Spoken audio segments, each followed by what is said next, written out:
this morning, bought myself a custom shop. I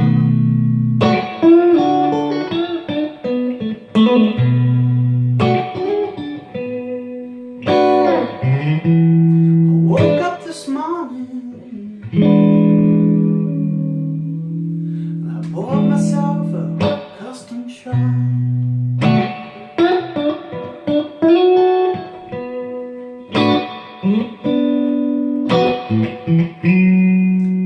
Don't know why I'm playing the blues, 'cause I'm happy as a kid in a candy shop.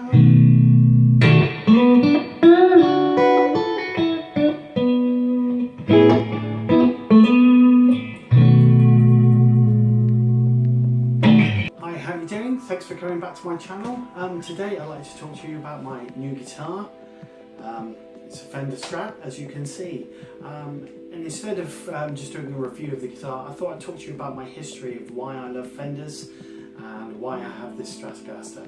So we need to go back quite far to when I was a kid in school. I was listening to a lot of music. I loved music, walked around with my headphones on all the time. And in one of the classrooms at school, there was like a poster of the bottom half of the Fender Strat. And every time I saw this poster, I was kind of drawn to it. Like, what is that? I don't even know what that is. Is that a spaceship? Is it an instrument? What are these knobs? What does this do? What is this?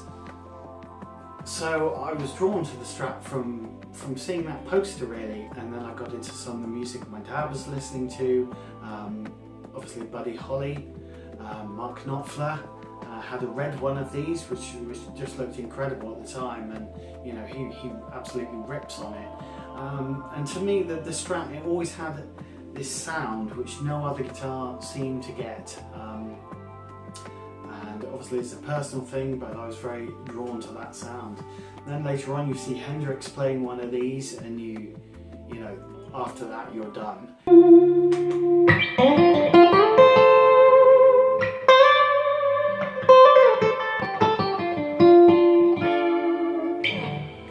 So obviously it took me a lot of years of playing until I actually had a Fender Stratocaster of my own. I went through a lot of bad guitars. My first guitar was this blue Flying V, cost £35, didn't stay in tune, didn't even know how to tune it.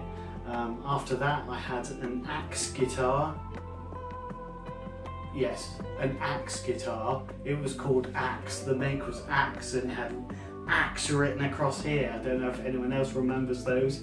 And that was kind of a Strat shape, so that was my first kind of knockoff Strat, the closest thing I'd have to a Strat at the time. After a few more years, I had a Washburn, which had a Floyd Rose in it. That was a great guitar, and it was after that guitar that I got my first Strat, which my dad very kindly bought me from a shop in Torquay, and that was a blue Fender Strat Ultra with lace sensor pickups in it.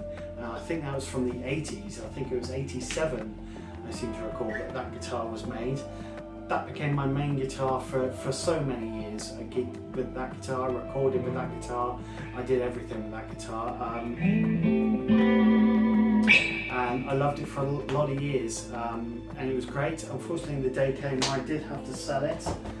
The band I was in broke up, and I wanted to go a different route with my music, so I put the electric down for a while and picked up the acoustic, started writing songs as a singer-songwriter. So the day came, I took my Strat Ultra, it was called Peaches, I took it into Manson's Guitar and I part X'd it for a Martin acoustic. One second. Yeah, this guitar. So this then, after I sold my Strat, became my main instrument for a good 7-8 years. I wrote thousands of songs on this, done hundreds of gigs with this.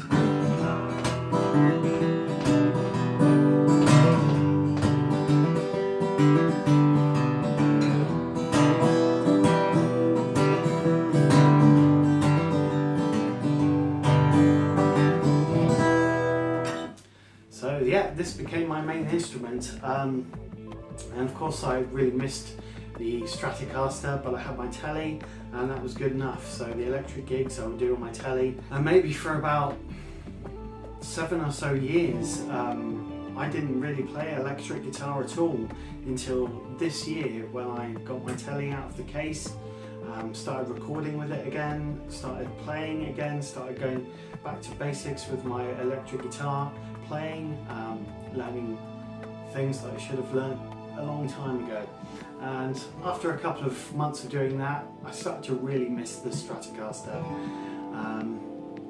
I started to really want that Strat sound again. So I spoke to my friend Jay at Manson's Guitars and said, hey Jay, I want a Stratocaster that is going to last me for the rest of my life, that I can have that and I'll still enjoy playing it in 10, 20 years. And he just said, go custom shop. So I started to look at the custom shops, and it wasn't too long until that one caught my eye. Let me just put this back. Manson's had one of these in Olympic white with a maple neck.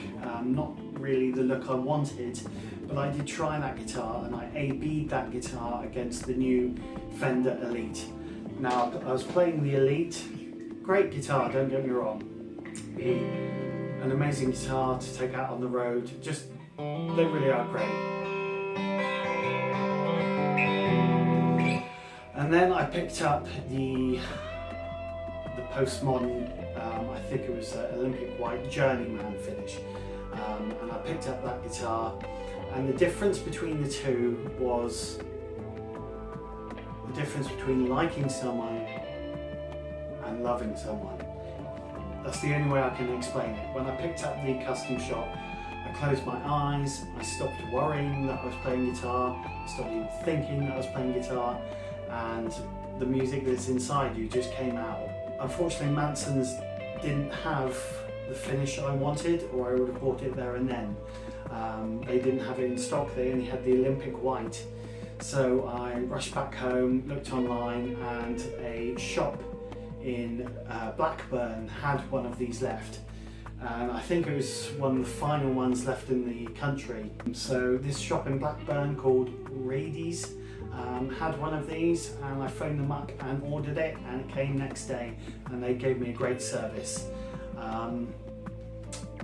So yes, I can't say enough good things about Manson's guitars and Reedy's guitars in Blackburn. Reedy's was so great to me. There was a problem with the order. The Strat came in its case, you might have seen the unboxing I've done, everything was fine, the guitar was fine, all good, apart from the wrong trem arm was inside the case. You can see that's a push in and it hasn't got the white tip. I contacted Reedy's, they sent me the correct trem and 3 packs of strings. Thank you very much, that's really cool of you. That's what I like. So it's got the right trem arm in there now, which is a screw in. It's got the spring in there, and then you screw it in and it stays in place. It's just incredible. What else have we got on this guitar? We've got the Anco Pablano hand-wired pickups, hand-wired in the custom shop factory. We've got a 60s C neck.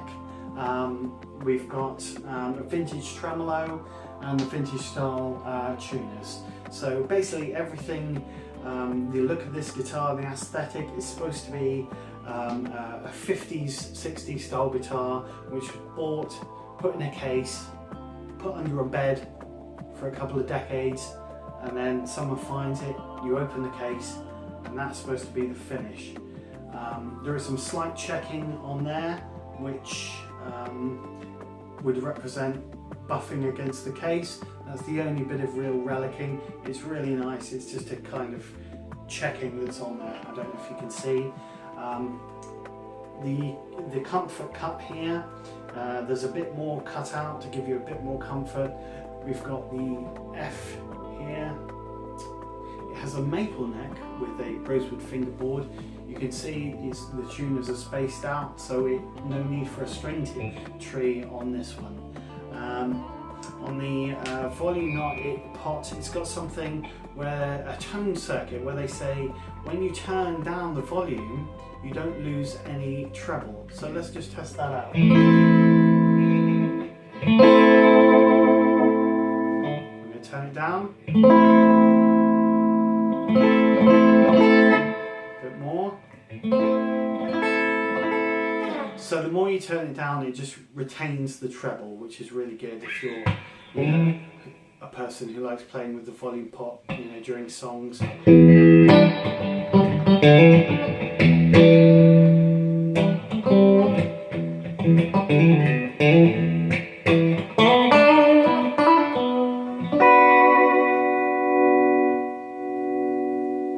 So that's a really nice feature, and it really does work. So I'm going to be out on the road with this one now. I'm not sure if this is going to be my main guitar. I'm going to take it out on special occasions, I think. But this is my main guitar at home and in the studio now. It really is great. Go and check one out. So I'm so happy that I've got a Strat again in my life. I can't tell you how happy I am. You know, you've got that second position sound.